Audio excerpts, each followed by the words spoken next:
The studio pulsed with light. Floods from the rafters bathed the stage in a hard, white glow that flattened every detail into clarity. No shadows to hide in, no room for hesitation.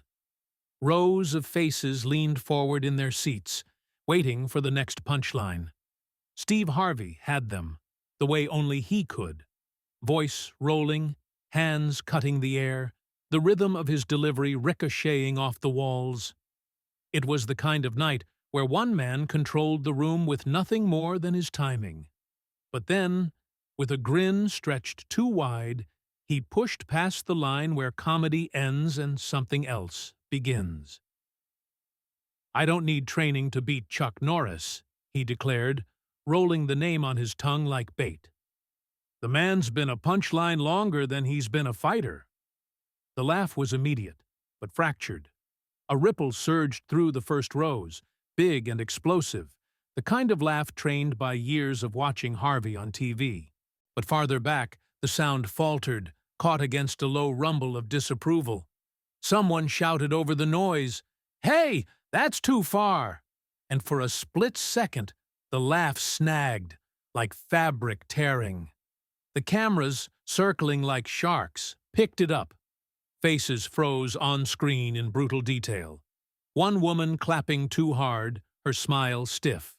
A man in the balcony shaking his head, lips pressed tight. A teenager caught between laughter and embarrassment, clapping once, then stopping. The audience didn't know which way to lean. Harvey barreled forward, pretending not to notice. But even his cadence shifted. Too fast now, as though outrunning the shadow of his own words.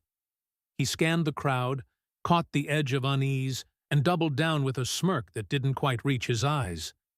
The tension rippled outward, hard to name but impossible to miss. It was no longer just a comedy set. It was a challenge, thrown into the air where everyone could feel its weight. In the control room, producers exchanged glances. They knew what it meant. Norris's name wasn't just a joke. It carried the heft of decades, of myths turned memes, of a man whose silence had become part of his legend. Whatever Harvey thought he was doing, he had stirred something bigger than a laugh line. The audience felt it too. A collective shiver ran through the room, disguised as scattered chuckles, as if everyone was suddenly aware that the man Harvey mocked wasn't just an idea, but a person. Alive, watching, somewhere.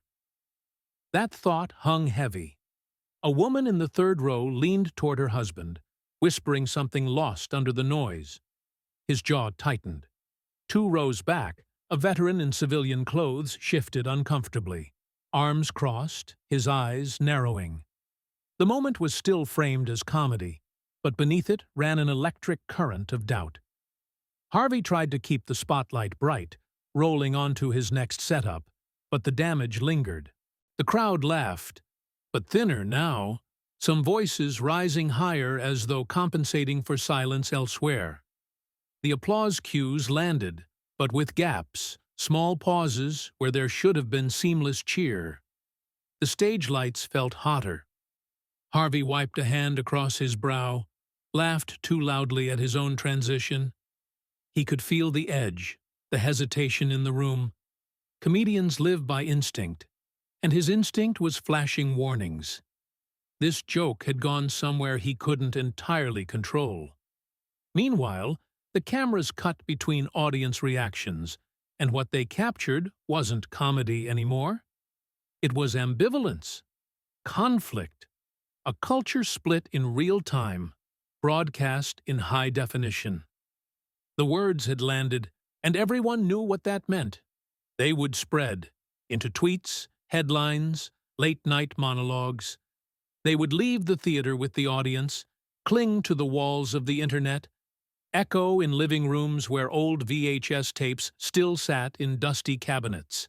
No matter how Harvey spun it afterward, those words would find their way to Chuck Norris.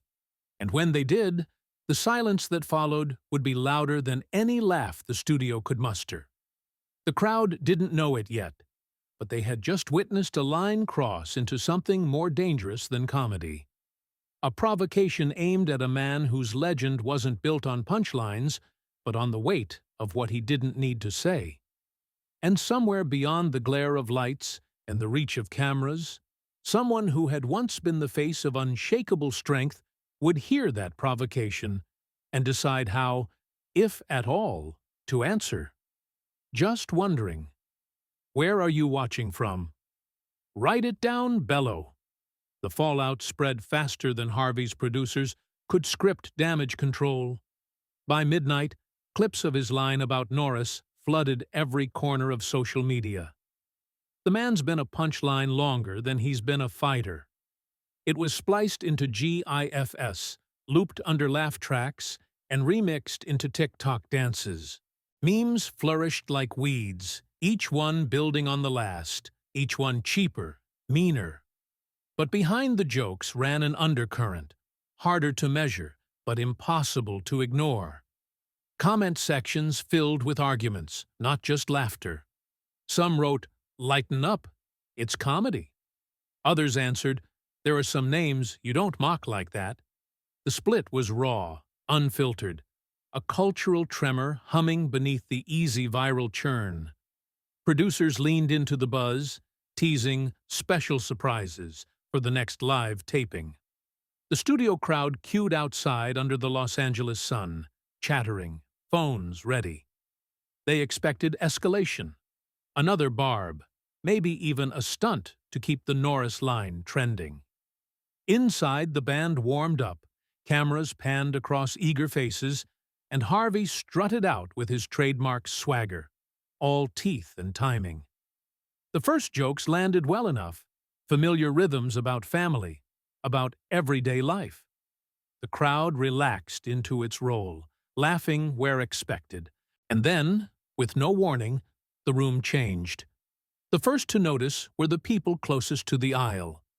A murmur rippled as heads turned. The house lights caught a figure slipping into the front row, moving without hurry, without ceremony. No music cue, no applause sign lit up.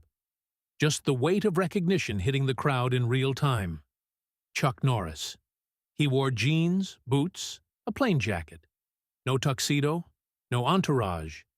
He walked the way men walk who know every step they take belongs to them. When he sat, the seat seemed too small for the presence that filled it. The air snapped taut. The laughter that had buoyed Harvey moments earlier died in the throat. A hush rolled outward, swallowing rose like a tide pulling back from shore. Even the band fell silent, instruments cooling in their hands. It was the silence of a classroom when the principal steps in unannounced, silence with teeth. Harvey saw him. The grin froze, then reshaped itself, thinner now. He forced a chuckle, leaned toward the cameras. "Well," he said, drawing out the pause, "look who decided to show up." It was meant as control, a way to keep the stage his. But the laugh track didn't come. The audience offered a smattering of nervous chuckles, then nothing. The words hung heavy, dying in midair. The cameras cut close. Norris's face filled the monitors, eyes steady, jaw set. He didn't flinch. He didn't smile. He didn't even look angry. His stillness was worse than anger. It was judgment without words, a cold, silent weighing. The crowd felt it in their bones. A shiver moved across the seats, people straightening without meaning to, hands folding tight in their laps. A woman in the balcony mouthed, "Oh my God." A man in the second row rubbed the back of his neck as though the room had grown hotter. Harvey tried again, voice lighter, almost pleading. "Come on now, y'all know I was just playing." He chuckled at his own line, but it echoed back hollow, like laughter bouncing off an empty hallway. And still Norris said nothing. The camera returned to him, eyes fixed forward. No frown, no nod, just a stare calm enough to be terrifying. For the first time in years, Harvey wasn't steering the room. The balance had shifted. The audience no longer looked to him for cues. They looked to the man in the front row. Producers scrambled in the booth, debating whether to cut to commercial, but the silence itself was gold. You couldn't script tension like this. They let it roll, each second heavier than the last. In that silence, everything flipped. What had been a joke was now a confrontation. What had been an easy viral trend had become a standoff, live, unfiltered, undeniable. Harvey shuffled his notes, buying time. His voice cracked slightly as he tried to glide into his next segment, but the audience wasn't with him anymore. They leaned toward Norris, hungry for the smallest move, the faintest word. Norris gave them nothing. His restraint was a weapon sharper than any punchline. In the control room, a producer whispered, "We're not running this." "We can't." Another answered, "Are you kidding?" This is history. The silence stretched into something mythic. For a heartbeat, the studio no longer felt like entertainment. It felt like Judgment Day. A man accused in absentia had walked into the courtroom, and every eye waited for his verdict. Harvey's hands twitched, tugging at his suit jacket. The grin was gone now, replaced with the raw effort of keeping composure. "All right," he muttered, half to himself. Let's keep it moving." But nothing moved. The band didn't play. The crowd didn't laugh. Cameras framed the stillness of Norris, the shrinking figure of Harvey beside it. And in that frozen moment, everyone watching knew. This wasn't over. The silence was only the beginning, the storm building in the pause between breaths. Backstage headsets buzzed with static. In the control booth, a producer whispered, "We're losing them." Another shot back, "Give them something big." A stagehand rolled a foam mat toward the curtain, waiting for a signal. The crowd's eyes kept sliding to the front row, where Norris sat immovable, the silence thick as fog. On stage, Harvey shuffled his cards, his smile tight. "Y'all know me," he said, voice too bright. "I'm a lover, not a fighter. But Chuck," he gestured toward the front row, "probably forgot more karate than I ever learned." A few nervous laughs, not enough to restore control. The stage manager, desperate, stepped forward. "How about a little fun?" she said into a hot mic. "Just a friendly demonstration. No harm, just laughs." The audience murmured, some clapping, some stiff with anticipation. Then Norris rose. The movement was slow, deliberate, total. He walked down the aisle and up the steps without hurry, boots hitting the stage with quiet weight. No music, no spotlight cue. He didn't bow. He simply stood, hands loose at his sides, eyes steady. The theater leaned forward as one body. Harvey tried to ride the tension. He adopted a mock stance, arms flailing in a cartoon karate pose. "See? I'm ready," he cracked, mugging for the cameras. Some chuckles broke out, relief bubbling. Norris didn't imitate. He stepped half an inch, lifted one palm. Calm, precise, like punctuation at the end of a sentence.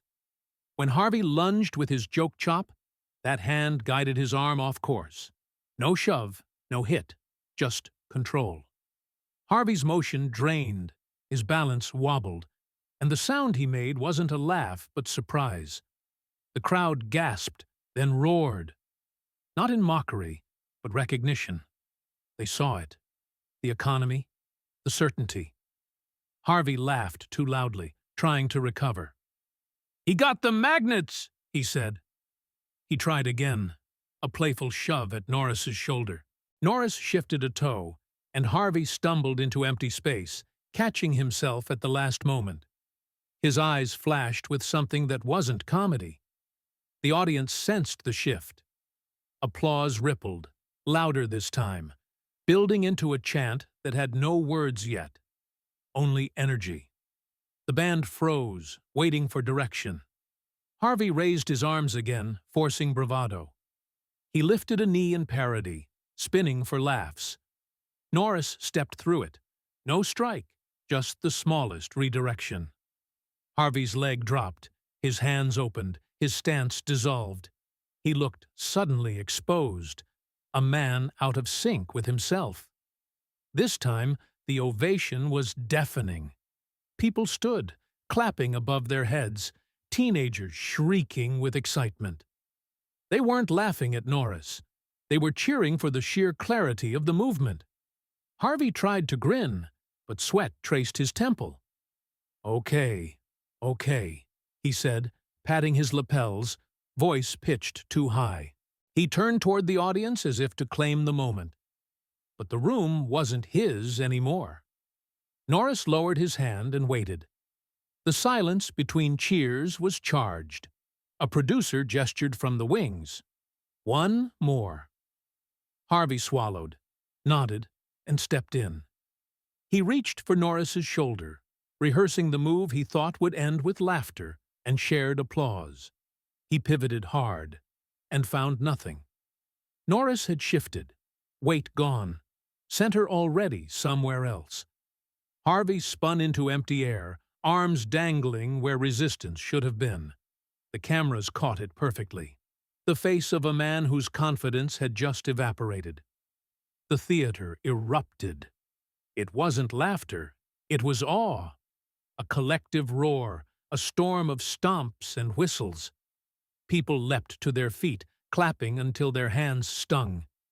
Harvey stood blinking, chest heaving. He forced a line.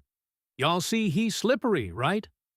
A few laughed, but the sound was thin against the ovation still echoing. Then Norris turned his head, finally meeting Harvey's gaze. He lifted his palm again, higher this time, still as a stop sign. It wasn't violent. It was final. Enough. The gesture froze the room. The crowd hushed, leaning in. Harvey hesitated, breath snagging, torn between bowing out gracefully or forcing another swing. In the booth, one producer whispered, "Take the out." Another countered, "Push it." Harvey's hands twitched. The red tally light on camera 2 burned. The audience leaned closer, 1,000 bodies holding a single breath. Norris didn't move. He had given Harvey the chance. The decision wasn't his anymore. Harvey smiled the wrong kind of smile. "One more," he said, and the room braced for what would follow. The decision came from backstage like a gamble. The stage manager leaned into the mic, voice high and cheerful. "Just a friendly spar. 2 minutes, light contact." For fun, the crowd answered with a sound split in half cheer, half warning. A foam mat slid across the floor to center stage. No longer a prop, but a line in the sand. Harvey stepped forward first, puffed up, desperate to keep the performance in his hands. "I told y'all," he shouted, pacing, "this man's just a myth." The smile he wore wavered at the edges. His body language was big, but his voice trembled. Norris didn't answer. He rose, walked calmly to the center, and set his stance. No pose, no flourish, just balance so quiet it unnerved the room. One palm lifted, open, a line that meant enough. The audience erupted, not with laughter this time, but with tension. Harvey lunged, flailing a cartoonish strike meant to look like comedy. Norris redirected with a single movement, almost gentle, his palm guiding Harvey's arm aside. Harvey stumbled, a small gasp escaping his mic. The crowd roared, not at Harvey's failure, but at the clarity of the motion. It looked less like fighting, more like teaching. Red-faced, Harvey barked, "That was nothing!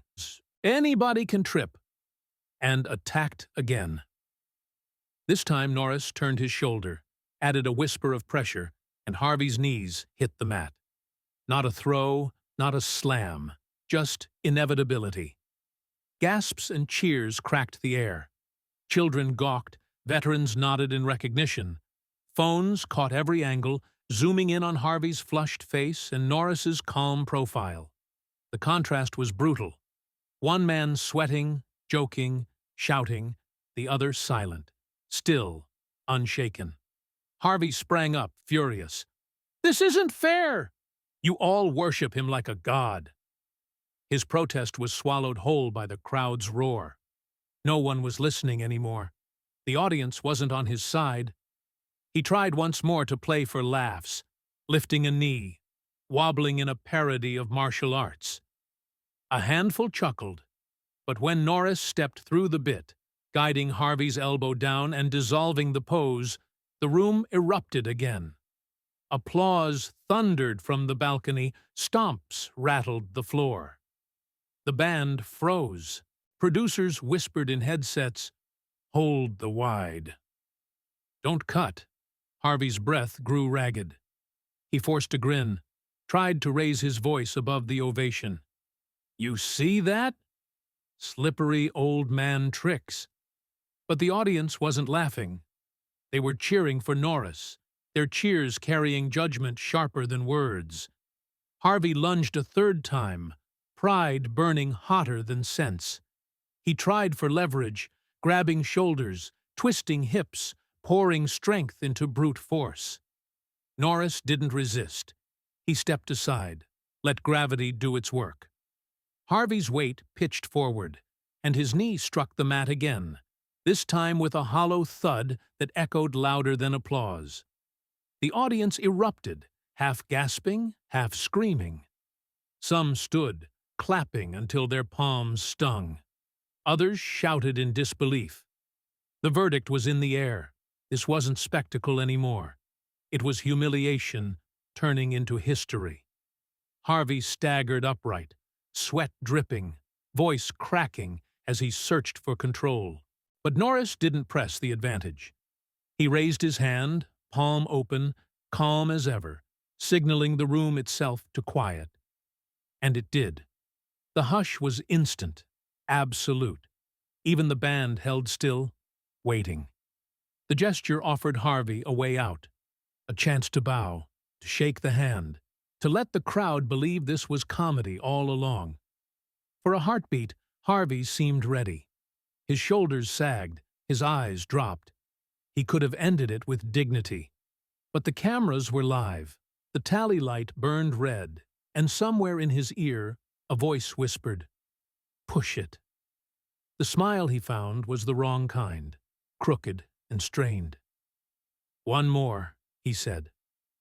And the room inhaled as one, bracing for the explosion that had been waiting all night. Harvey didn't wait for the hush to finish forming. "One more," he'd said, and he launched before the room could give him mercy. Pride hit the throttle. He closed the gap with a shove meant to look playful and land decisive. Hands up, elbows wide. A showman's version of a clinch. It looked like confidence. It felt like desperation. Norris didn't brace. He received. His stance lowered by the width of a breath, his spine stacked as if aligning with a plumb line. Harvey's shove met something that wasn't force so much as refusal to be moved. The contact slid, lost traction, and, almost kindly, returned to Harvey as his own momentum. He staggered, regained a step, and doubled down, cheeks flushed a severe red that cameras loved and men fear. "See?" Harvey panted into the mic, trying to make winded sound like wit. "That was nothing. Anybody can trip." He jabbed forward, not a punch, more a poke, as if he could puncture the silence with contact. Norris lifted an open hand and drew a small arc, the size of a coffee saucer. Harvey's poke vanished into that curve, and with it went the center of balance holding his frame together.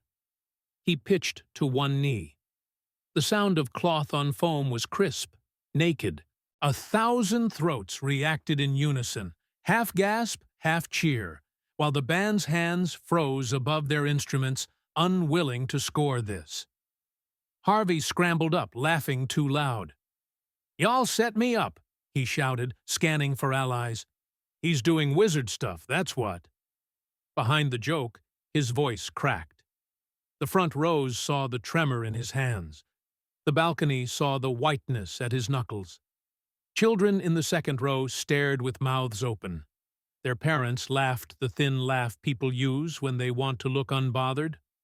Two veterans, seated apart, nodded once in the same beat, the salute of men who recognized control when they saw it. Harvey came again. He tried speed, chopping the air with quick, sloppy feints, and then lunging straight down the lane as if velocity could erase angles. Norris didn't step back. He sidestepped an inch and tilted the floor. A forearm met Harvey's wrist with feather pressure, guiding instead of stopping. A palm found the back of his shoulder blade and asked the shoulder to face a different direction. Harvey's feet obeyed the geometry, not his intent. He turned because turning was the only way not to fall. His breath left him in a grunt he didn't authorize. Cameras ate faces. In Harvey's, heat, confusion, the dawning panic of a man who realizes the room he mastered has changed locks. In Norris's, a carpenter's attention, edges, lines, measurements, without a trace of triumph. "Stand him up!" someone yelled, half heckle, half prayer. The chant that tried to start never found words. It became a pulse, the building's heartbeat kicking faster. The foam mat that was supposed to protect egos started to look like a confession booth. Harvey feinted high and shoved low, driving his shoulder into Norris's ribs. It read as aggression. It landed as leverage for the wrong side. Norris's hips vanished a fraction. Gravity took the rest. Harvey slid forward, and the mat collected his knees again. This time he caught himself with both hands and stayed there for a second longer than the edit would forgive. The audience exploded in sound. Cheers, scattered whistles, a few "oh my gods," then quieted into that clarifying silence that always feels like Judgment Day. The band leader lowered his eyes. In the wings, a producer mouthed, "Take the out." The tally light on camera 2 burned like temptation. Harvey stood, chest heaving. Sweat had gathered at his hairline and threatened his cue card perfect image. He turned to the crowd and tried one more spell. "This isn't fair," he barked, voice shot through with static. "You all worship him like a god." The line died mid-air.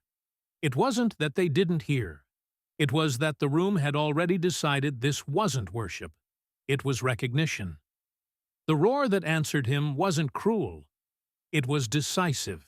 It rolled up from the floor and shook the trusses, a storm that said enough without needing the word. Norris didn't use the moment to humiliate. He didn't rush or pose.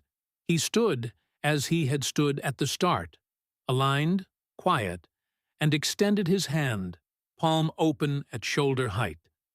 The gesture was not a strike. It was an exit, clearly marked and graciously offered.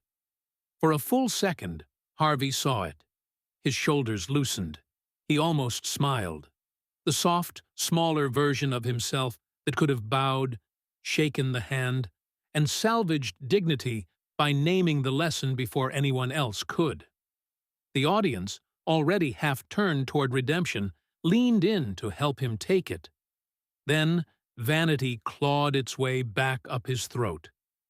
He twitched, set his jaw, and lurched forward in a last messy shot at control, arms widening for a grab that could pass as a hug if it failed. He wanted contact, not victory. Proof that he could still touch the story shaping him. Norris allowed the contact. He let Harvey's hands wedge at his shoulders and, in the space of one slow breath, erased the win condition. A tiny pivot made the shoulders belong to air, not to him. A soft draw with the fingertips at Harvey's triceps invited elbows to the wrong coordinates. Harvey's own strength dragged him past the place where a stance lives.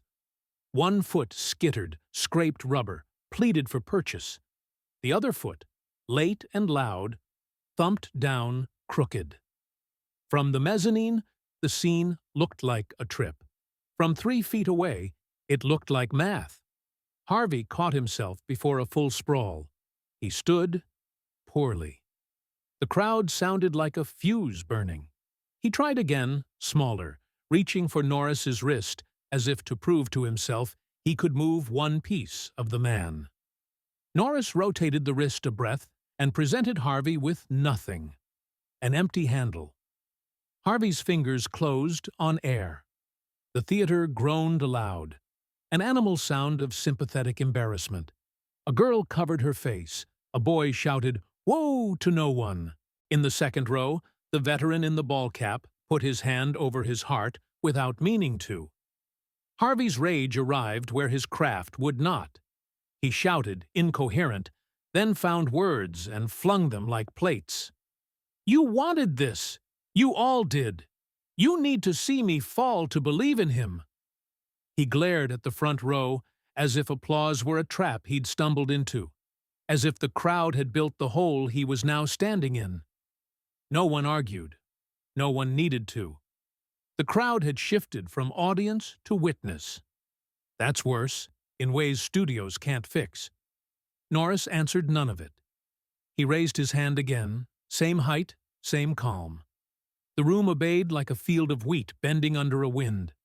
Quiet returned, huge and merciless. Harvey swallowed. His chest bounced with each breath. The shape of the moment, its logic, its mercy, was bright as a lit exit sign. He could step through and save what was left, or he could take one more swing at a night that had stopped belonging to him. Somewhere in the booth, a producer's whisper threaded through the headsets. One more. It was greed, not guidance, because greed doesn't have to stand on the mat afterward. Harvey set his foot. He didn't smile this time.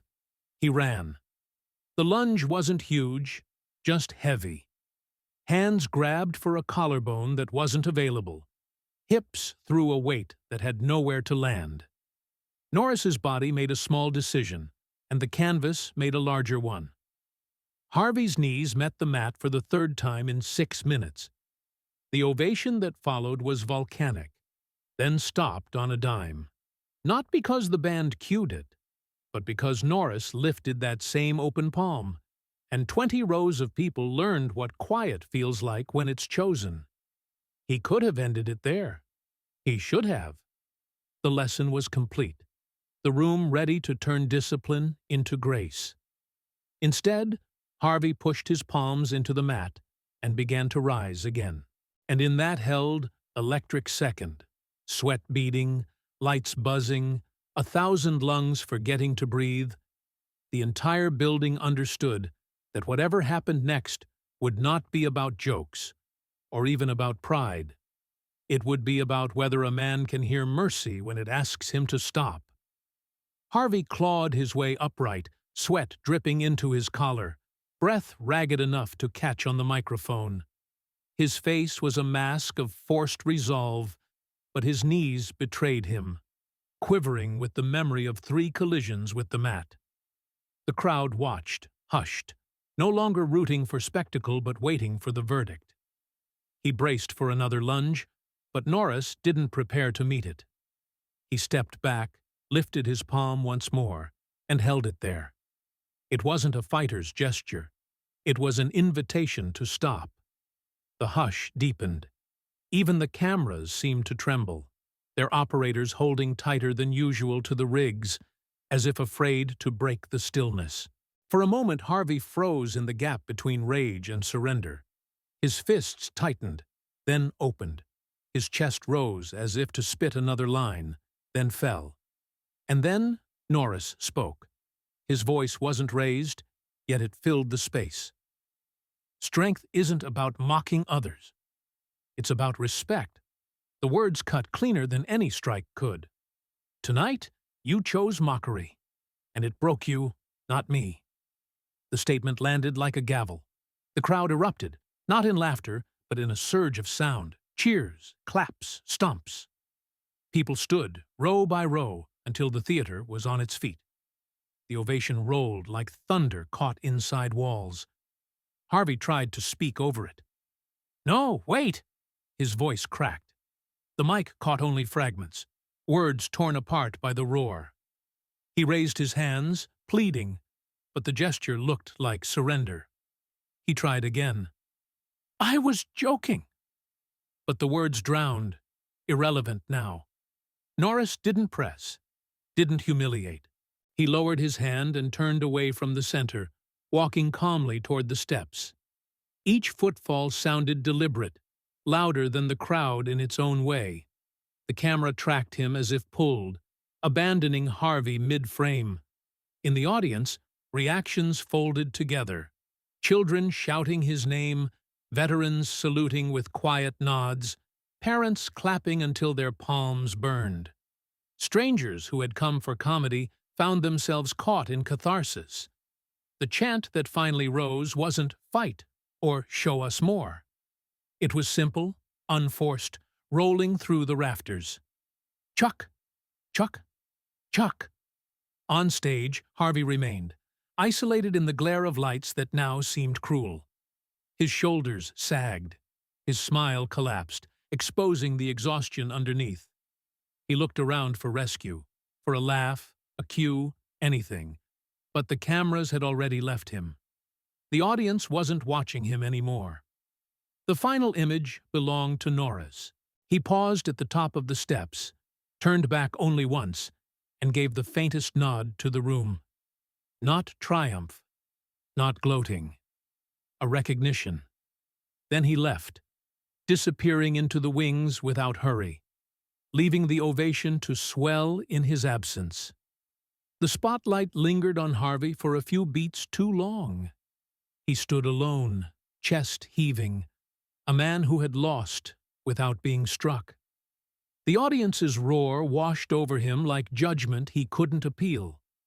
For the first time in his career, silence would have been kinder than applause. And so, the night ended, not with a knockout or a joke, but with a lesson engraved in front of thousands. Power wasn't the ability to land blows or punch lines. Power was the control to stop when everyone else demanded escalation. The credits would roll later. Clips would flood online. Headlines would debate whether Harvey had gone too far, whether Norris had saved or destroyed him. But in the moment, none of that mattered. What mattered was the look on Norris's face, calm, steady, beyond the noise, and the understanding that legends don't survive because they fight harder. They survive because, when the world is loudest, they know when to let silence speak for them.